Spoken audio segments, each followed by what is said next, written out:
Hoy nos sumergimos en una pila de notas, que son realmente densas y fascinantes sobre el Cinen Qigong. Y la misión que nos proponen estos textos es cuanto menos ambiciosa. Vamos a intentar construir un maestro, pieza por pieza. Suena bien. La pregunta que lo impulsa todo es cómo se pasa de simplemente hacer el primer nivel a de verdad encarnarlo. Porque como vamos a ver, no tiene nada que ver con la flexibilidad o con hacer el movimiento perfecto. Exactamente.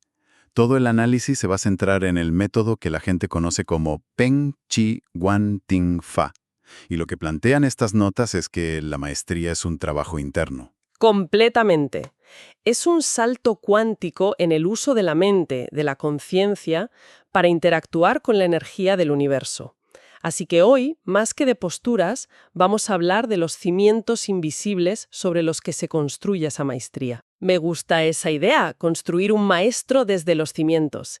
Y el primer cimiento, la base sobre la que se apoya todo, no está en el cuerpo, sino en la mente. Las fuentes lo llaman la apertura y cierre de la conciencia. Suena muy poético, pero a ver, ¿qué significa en la práctica? Es simplemente pensar en abrir al estirar los brazos y cerrar al recogerlos.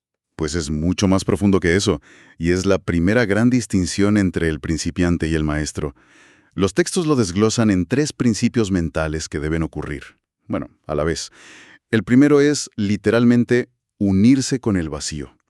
Al hacer un movimiento de apertura, la mente de un maestro no se para en las paredes de la habitación, ni siquiera en el cielo que ve por la ventana. Se expande, sin límites, hasta el horizonte infinito del universo. Uf. Y al cerrar, la intención no se queda en la superficie de la piel. Viaja hacia dentro del cuerpo, buscando el centro más profundo, el más recóndito posible. Un momento. Cuando hablamos de unirse con el vacío, mi mente inmediatamente piensa en la nada, en el espacio entre las cosas. Pero las notas, creo, le dan una cualidad diferente, ¿no? Y ese es el segundo principio, que es un cambio de paradigma total. Total. Las fuentes advierten específicamente contra esa idea. Dicen que no se debe imaginar el vacío como la ausencia de todo. Ah, no. No. Hay que percibirlo como una sustancia invisible, informe, pero increíblemente densa en potencial, a la que denominan chi primordial del Hunyuan. O sea que, al expander la mente, no te disuelves en la nada, te estás mezclando, fusionando con este océano de energía universal. Es un cambio radical. Dejas de moverte por el aire para empezar a moverte a través de una sustancia. Eso lo cambia todo. Pero me intriga el tercer principio, el de la mente que observa la forma. Porque suena que tienes que dividir tu atención, y a mí siempre me han dicho que me concentre en una sola cosa. ¿No es increíblemente difícil hacer las dos cosas a la vez? Es que es una de las habilidades más avanzadas y, sí, más difíciles de desarrollar. Se describe como un estado de conciencia dual.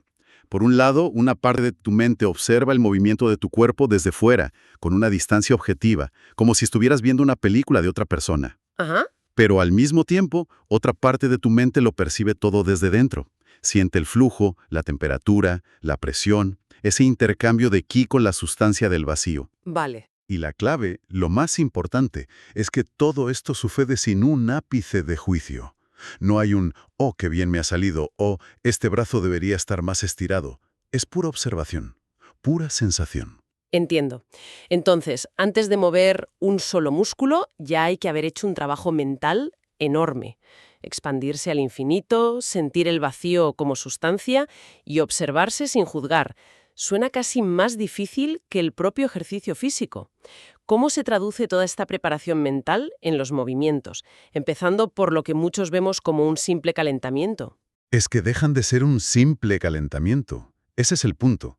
Las notas dicen que los 8 versos preparatorios son una excelente práctica en sí misma, porque su función es precisamente esa, ser el puente que lleva al practicante de su estado mental ordinario, lleno de listas de la compra y preocupaciones, a lo que llaman un estado de práctica taoísta.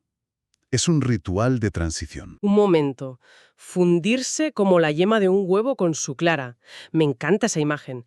O sea que la frontera entre tu cuerpo y el universo literalmente se disuelve. Es esa la sensación que se busca. Exactamente esa. Es la disolución del ego, de los límites físicos, para convertirse en una sola cosa con el cosmos. Y otro ejemplo muy claro de este cambio de estado es el verso Wai Jing Nei Jing. La idea es que la reverencia externa, la actitud de profundo respeto en la postura, no es solo una formalidad para quedar bien. Esa actitud física deliberada es un interruptor que, de forma natural, induce la calma interna y centra la mente. Ya. ¿Lo de fuera moldea lo de dentro? Eso es. Vale, ya tenemos el software mental instalado y hemos hecho la transición. Ahora entramos en el hardware, en la forma principal. A nivel de movimiento, ¿qué es lo que diferencia a un maestro? Porque a simple vista, la forma que hace un maestro puede parecer idéntica a la de un principiante. Ahí es donde entran los refinamientos sutiles.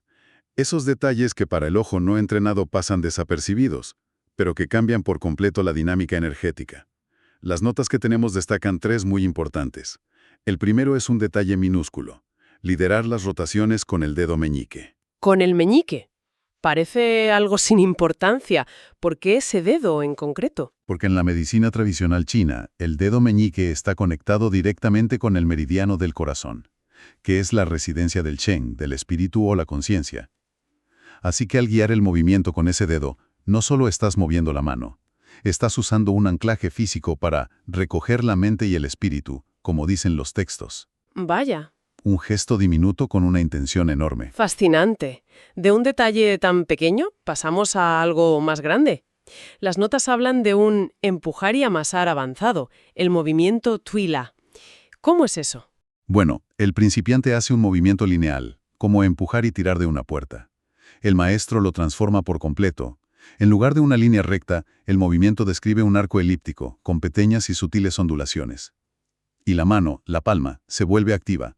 No es una paleta rígida, se abulta ligeramente al empujar, como si inflaras un globo, y se ahueca, se retrae, al tirar. Es como si la mano respirara, o como si se convirtiera en una especie de ventosa que interactúa con esa substancia de la que hablábamos antes. Esa es una analogía perfecta.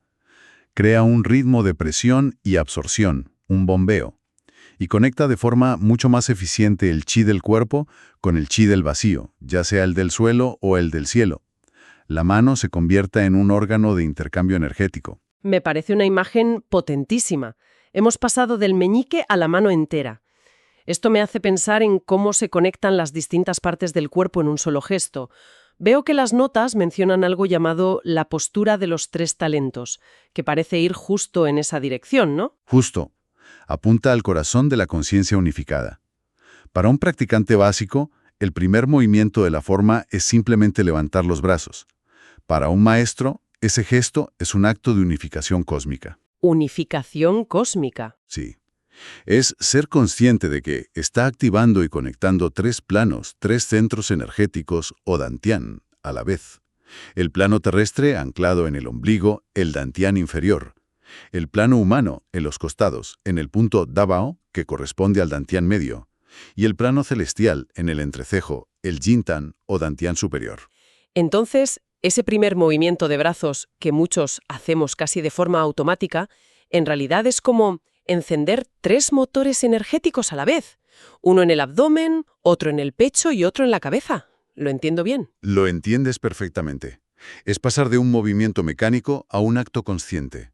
Un acto que unifica todo el sistema energético humano con el universo en un solo instante. Y esa conciencia es un sello de maestría. Se refieren a los 9 palacios y las 13 puertas. Suena muy misterioso. Y es la capa que, según estos textos, acelera drásticamente la recolección y el refinamiento del chi. Básicamente es un mapa interno, de puntos y centros energéticos clave. La idea es que mientras se practica, la conciencia no solo está expandida hacia afuera, sino que también ilumina estos puntos por dentro. Pero el momento cumbre, y las fuentes lo subrayan mucho, es durante el Wanding, el volcado del chi, cuando las manos están sobre la cabeza. Ahí es cuando la mente recorre y observa sistemáticamente todos estos palacios. ¿Observarlos? Perfectamente. Esa frase en los textos me llama la atención. Suena a que requiere un esfuerzo mental enorme.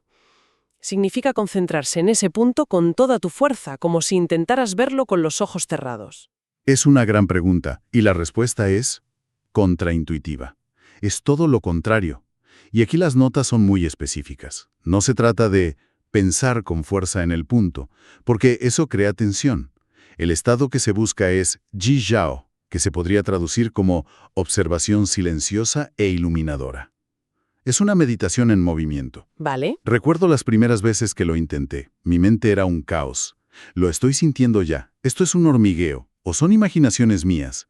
Se necesita mucha práctica para simplemente posar la atención tranquilamente y percibir, sin analizar. ¿Y cómo se llega a ese estado de calma perceptiva? El método que describen es combinar el pensamiento con el vacío del universo. Es como si, antes de mirar hacia adentro, lavaras tu mente en ese espacio infinito para que quede clara, transparente, sin apegos. ¡Qué bonito! Y luego, al dirigir esa mente clara hacia un palacio interno, no lo imaginas como un punto hueco, lo visualizas lleno de ese chi primordial del Hunyuan, vibrante y vivo. Es sentir la conexión entre el microcosmos de tu cuerpo y el macrocosmos del universo. Las fuentes dan ejemplos muy vívidos de cómo aplicar esta intención profunda. Son casi como instrucciones sensoriales. Sí, y son increíblemente reveladores. Muestran la diferencia entre un gesto físico y un acto energético. Hay dos que destacan por su claridad. El primero es al presionar los puntos Dabao en los costados. Un principiante presiona la piel y las costillas. La instrucción para el maestro es que la intención debe penetrar, sentir que estás tocando algo dentro del cuerpo. ¡Guau! El objetivo descrito es sentir un hormigueo sutil que irradia hacia los órganos internos, como si abrieras una compuerta que desbloquea todos los meridianos. La diferencia entre tocar la superficie y conectar con la profundidad. Es un cambio de intención radical. Radical. Y el segundo ejemplo es aún más gráfico. Al agacharse para poner las manos sobre los pies, la instrucción es imaginar que la mente y la intención atraviesan los pies, atraviesan el suelo y se sumergen en el vacío profundo de la tierra. Uf. Y al levantarse, la visualización es inolvidable.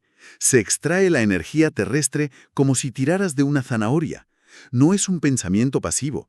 Es un acto de extracción activa guiando esa energía por la médula ósea de las piernas hasta que llega al ombligo. Una imagen que no se olvida, desde luego. Tira de ella como una zanahoria. Y dentro de todo este sistema de los 9 palacios, los textos le dan una importancia especial al Palacio Medio. ¿Por qué? Porque lo describen como el centro de mando, el nexo de todo el sistema. Es un punto vivo en el centro del cuerpo, generalmente asociado al Palacio Hunyuan. Un maestro debe llegar a experimentarlo no como un punto anatómico, sino como un espacio de vacío infinito dentro de sí mismo. Como un sol interno. Exacto. El Sol en el centro del sistema solar interno. Y desde ese centro, desde ese vacío interior, es desde donde se guía conscientemente la entrada y la salida del chi, en lo que los textos denominan la formación del elixir. Es el crisol de la alquimia interna. Después de toda esta concentración, de este viaje por el universo y por el microcosmos del cuerpo, llegamos al final. Y las notas le dan una importancia capital al cierre, al Shougong. A primera vista, no parece más que poner las manos sobre el ombligo y quedarse quieto. ¿Por qué es tan vital? Porque si la práctica ha sido como reunir ingredientes exquisitos de la naturaleza, el Shougong es el proceso de cocción. Es el momento en que todo ese chi recolectado del universo se transforma y se asimila, convirtiéndose en chi propio, en parte de tu vitalidad. Ah, claro. Sin un buen cierre, gran parte del esfuerzo se disipa, como el vapor de una olla sin tapa. Entiendo. Entonces, un maestro no lo hace de forma mecánica, como quien termina una serie de ejercicios y ya está. Jamás. Al superponer las manos en el ombligo, la concentración es quizás más intensa que en ningún otro momento. La mente se enfoca en reintegrar todo ese campo de energía que se ha cultivado alrededor del cuerpo durante la práctica, guiándolo y sellándolo en el dantian inferior. Es como guardar cuidadosamente un tesoro en la caja fuerte. Es el acto final que consolida todo el trabajo. Entonces, si juntamos todas las piezas de estos documentos, el puzzle que emerge es claro. El camino para pasar de practicante a maestro no consiste en aprender formas más largas o movimientos más acrobáticos. Consiste en una profundización radical de la intención, de la conciencia y de la comprensión de esta sutilísima mecánica interna. Exactamente, es la transición de la forma física a la sustancia energética y mental. Se pasa de hacer el ejercicio a ser el ejercicio. El cuerpo se convierte en un vehículo para un trabajo de la mente y la energía de una profundidad inmensa. Como sugieren las fuentes, el objetivo final de este nivel de práctica no es solo la flexibilidad, es pasar de una inteligencia normal a un estado de inteligencia sobrenatural y salud perfecta. El análisis de hoy nos deja una idea para reflexionar. Las fuentes describen esa observación de los 9 palagios, el Jishao, como una meditación silenciosa, donde se percibe el intercambio de energía entre el cuerpo y la naturaleza, sin emitir juicio alguno. Esto plantea una pregunta interesante, ¿no? ¿Qué podría revelar una observación similar, sin juicios, sobre otras interacciones que damos por sentadas en nuestra vida diaria, entre nuestro mundo interior y el mundo exterior?